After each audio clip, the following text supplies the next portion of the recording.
Yes, welcome to the Jamaica Young Police channel. To our loyal viewers, subscribers and Patreon member. At the channel, we are a group of law-abiding citizens who believe in the rule of law and respect the rights of every citizen, but not the ones who do not subscribe to such behavior. We do believe in and support preemptive strikes because they save lives. This is a logical conclusion because preemptive strikes save lives and prevent the further loss of lives. We are all about saving lives at this channel. We at the channel aid criminals with a passion and do not want them over here. We do not want your views, your subscriptions, your likes or your comments. Please go elsewhere where the red carpet is waiting for you. Over here, we want you to go to prison or the departure lounge at Madden. Moving on to today's. If you are tired of seeing criminals get away with murder, tired of hearing excuses for the wicked, then it's time to take action. Hit that subscription button now and stay in the loop with the Jamaica Young Police channel. We are not here to sugarcoat. We are here to expose the truth, bring justice, and make sure the real heroes get the recognition they deserve. Don't wait for the change. Be the change. Subscribe, like, and let's make some noise and hold those criminals accountable. Justice in action. Speak up. Crime must fall. And remember that we have go inside the description box and you'll see various links to various things for the Jamaica Young Police channel. JamaicaYoungPoliceChannel.com, where you see articles and stuff like that. Those who like to read, and and we continue to give you guys exceptional material over here. So, moving on. Yeah, so you're looking at a man, his name is Giovanni Ellis, aka Indian. Yeah man, coolie, you understand? Yeah man. So, right now, he's in Gregory Park, down by the train line. He's down by the PMP, LGBTQ plus criminal organization signed in the community. Yeah, that is where his family is living, and he has been seen there since last night, and he's there even right now as I speak. People say them contact the police, but hey, today they are, to right up to this time, the police haven't arrived in the community to deal with this man. To make sure they took him down to the departure lounge. Yeah, so it's just a sad case. But the thing is that with this man now, it's a family of criminals. He had a brother years ago, in December 18, 2021, his brother was killed over there in Gregory Park in Mexico for the same thing, and he was beheaded. They cut off him head because the brother had raped a little girl too, and they killed him. Yes, that was in December 2021. A wave of horror swept through the community of Gregory Park, and Saturday morning, after the headless body of a man was discovered in a section of the area known as Mexico. So Mexico is where the family used to live, and because of the brother now, Giovanni, because of his rape, so they had to fled the community, the entire family. So he ended up in Joe. So that's why anytime people come in your community and you don't know them, you don't allow them don't rent them place to live in your community because you don't know who you're renting from. Because this man is a known and habitual rapist. Is the judge released this man? You understand that? We are telling about the system. So what happened was that now this man, he just hold a little girl and take it from her, and the community react, and the gruesome fine has added another layer to a fear of trauma to an really violence-stricken community that has seen numerous murders back then in recent weeks. So according to preliminary reports, residents alerted the police around 10 a.m. after hearing chilling scream for help echoing through the neighborhood. When the law enforcement officers from the Portmore Police Division have arrived. They were met with a horrifying scene.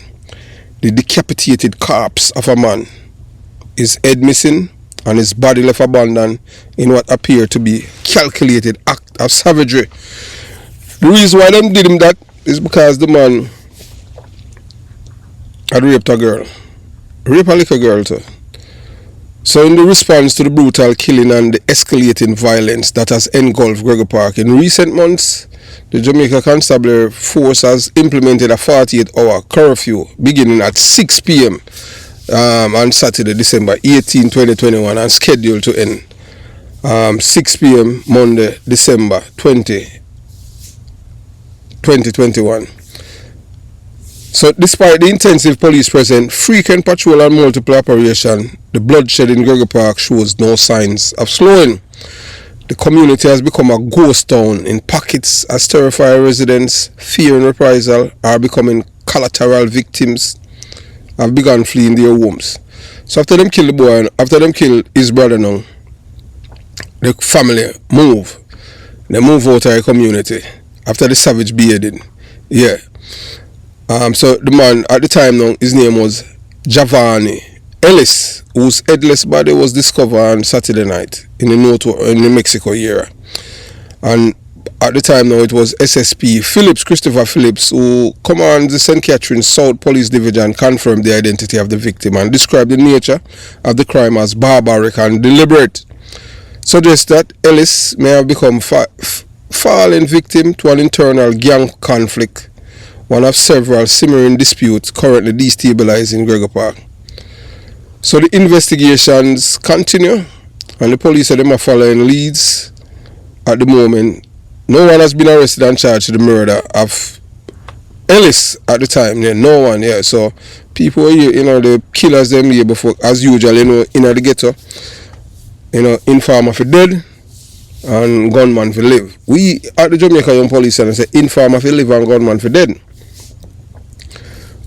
So in response to the grisly murder and the sustained wave of violence engulfing the community, law enforcement authorities swiftly imposed the 48-hour curfew. And based on the credible intelligence gathered by the police and was part of a broader strategy involving target operations, authorities believe that the recent violent episode, including multiple shootings, and now this high-profile beheading, may stem from fractures within local gangs, possible over leadership struggle or betrayal among members. So the police themselves, we have been acting on intelligence and doing targeted operations in the area. Phillips added that the curfew now on in the area is in response to intelligence. So community members, some of whom spoke on conditional anonymity, also believe that Ellis' murder was not random, but rather a direct result of an internal fallout among criminal players who once operated as allies. Ellis was reportedly a familiar face in the community, and his violent end has sent a chilling message to others caught up in the deadly web of gang activity. The Mexico area of Gregory Park has been a long hotspot for criminal operation, rival factions using it as a staging ground for gun running, extortion and reprisal killings. Despite increased police patrols and intelligence-driven operation and intervention, the cycle of murder and revenge continues to erode the safety and stability of the community. Residents now living in fear and uncertainty have called for more permanent solution beyond temporary curfews. Many have already fled, abandoning their homes and livelihood in search of safer grounds, while others are forced to live under the constant threat of gunfire and gang control. So as the investigation into Giovanni Ellis murder intensifies, police are appealing to anyone with information to come forward anonymously or contact the Portmore Police directly. You can call 911 or 311. So fast forward now to May 2025. Now it's the brother now. You're looking at him now. Him name, them call him Indian or Coolie. This is a man who's a known rapist, serial rapist, yeah, career rapist, Giovanni Ellis. And now he's wanted for the murder of a 9-year-old Spanish Town girl. Rape and murder, 9-year-old girl. And the police have intensified the search for Giovanni Ellis, otherwise called Indian or Coolie Man, who has been named as a person of interest in the gruesome killing of 9-year-old Kelsey Ferrigan in Spanish Town, St. Catherine. Up to yesterday, investigation believed Ellis, of a Jubilee address, was hiding in Kingston Eastern Police Division. No, that's not where he's at. Right now he's in St. Catherine South Police Division. The people them say them call Greater Portmore Police Station and tell them say the man is down by train line, down by the PMP side of him family. Them see him last night and them see him this morning and them say him armed to the teeth. Ellis who's out on bail and rape charge is considered armed and dangerous. Assistant Commissioner of Police Wayne K.C. Joseph have said law enforcement is fully mobilized.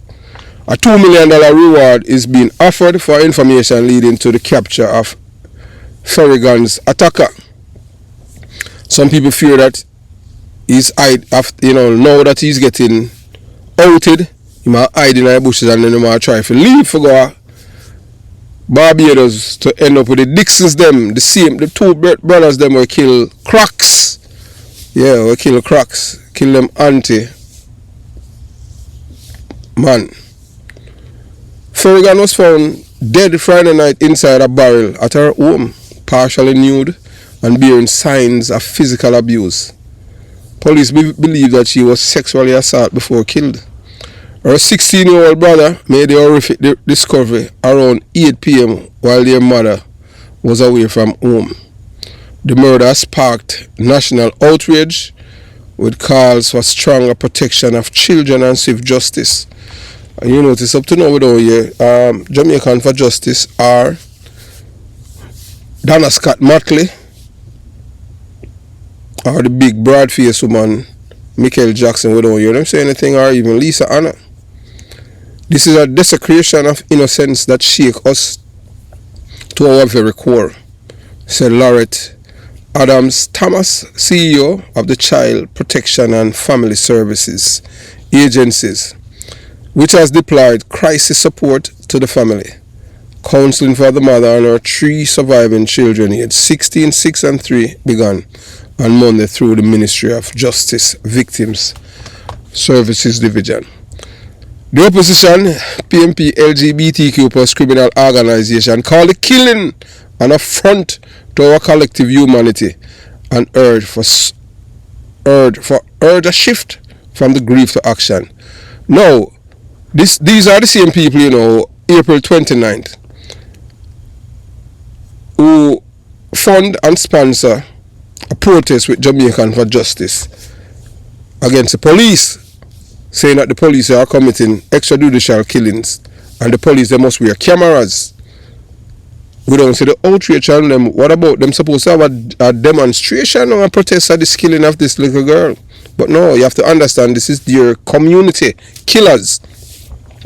And Giovanni Ellis, you know which community he was born and raised, because now he is back to his community. So living in Jubilee, which is a GLP enclave, the people that in Jubilee didn't even know that this man is a old rapist from Gregory Park. So this cannot be business as usual, said MP Denise Daly, opposition spokesman on gender, disability and inclusion. Let this be a moment we say never again. And you can't fool all our people them sometime, but you can't fool all our people all the time. We know at the Jamaica Young Police Channel, so the only thing that the PMP breed are criminals. So now because you have seen the backlash from the Jamaican people against you guys supporting criminals and denouncing and vilifying the police. Now you're coming out supporting justice against people who violate other people's rights. We don't believe in it. We don't believe in it at all. So what we need more than sympathy. We need urgent coordinated actions, said attorney and advocate Priscilla. Doing it. National Security Minister Dr. Orius Chang labelled the killing an unspeakable act of evil and has instructed Police Commissioner Dr. Kevin Blake to deploy all available resources to apprehend Ellis. As well, the Jamaica Young Police Channel said the only place Ellis deserves to go is straight to the departure lounge. This man is a serial rapist and he's a murderer. Yeah, so we'd absolutely love to see Giovanni Ellis, or aka Cooley or Indian, at the departure lounge, and not the one at Norman Manley International Airport or Sangster. We are talking about that final destination reserved for Jamaica's most depraved monsters, where justice meets its most permanent form of, and society exhales in relief. Based on his alleged actions, the rape and murder, brutal murder of an innocent 9-year-old girl, Giovanni Ellis has not just crossed the line, he has annihilated every shred of humanity, trampling on the innocence of a child in a way that demands a full weight of righteous punishment. This is what we have come to as a society, in which you have a group of people who celebrate, revere, supported, and put criminals and rapists on pedestals. Remember, on April 29, it was the same PMP LGBTQ plus criminal organization and Jamaican for Justice. Yes, they fund the protests at Alpha Tree against the security force. In any normal society, any party, political party do that, that would be a political suicide. But in Jamaica, that is not political suicide. That is a show which side you are on. Because if you are on law and order, you are seen as suckers. That's how it is in my country. But if you are for killers, everybody see you as tough and bad and unafraid. Because you're afraid to violate other people's human rights. But your rights must be protected. This is a man who was already out on bail for rape. Yet instead of walking a straight line, he alleges choose to commit one of the most heinous, despicable, and unforgivable acts imaginable. His behavior reveals a pattern of predation. A man untouched by conscience and a walking danger to every woman and child in Jamaica. People like him don't need rehabilitation. They need removal. The idea of him being at the departure lounge is a metaphor for what many Jamaicans are thinking, but maybe too afraid to say it aloud. That some crimes are so vile, so chilling, that the only appropriate place for the perpetrator is on a one-way trip to eternal judgment, whether through the legal system's harshest sentence or divine intervention. Jamaica's criminal justice system has yet to deliver. Let's not forget, Giovanni Ellis is the brother of Giovanni Ellis, whose headless corpse was discovered in Gregory Park back in 2021, an era ravaged by gang violence, betrayal, and brutal executions. His brother was beheaded because of the same behavior. His brother was a known rapist. His brother had raped a little girl too, and the community in Mexico killed him, and the family had to flee. But now he has family living train line in Gregory Park, and that's where he's hiding. He's not in Kingston Eastern. While Giovanni was believed to be a victim of internal gang conflict. That is what they told the police. But in essence, this is what we have received, the information from the street. In the same people over there. Giovanni has now made himself a national pariah, proving that some family legacies don't end in tragedy. They mutate into evil. So yes, the departure lounge sounds just right for Mr. Giovanni Cooleyman Ellis. May his reservation be confirmed soon, courtesy of swift and unrelentless justice. May God have mercy on his soul, because this man don't deserve to be amongst us. He's the worst of the worst. The reason why we don't need him to go to jail, because there's no one for him to inform on. He's the culprit, he's the killer, and he's the rapist, and this is his habit. A leopard will never change its spots. This man, the only time he can change is on his flight straight to the departure lounge, where he gets a one-way ticket, no cancellation, no refund, no reschedule, straight to the departure lounge. Flight is always ready for takeoff. Have yourself a beautiful day. Jamaica Young Police Channel out.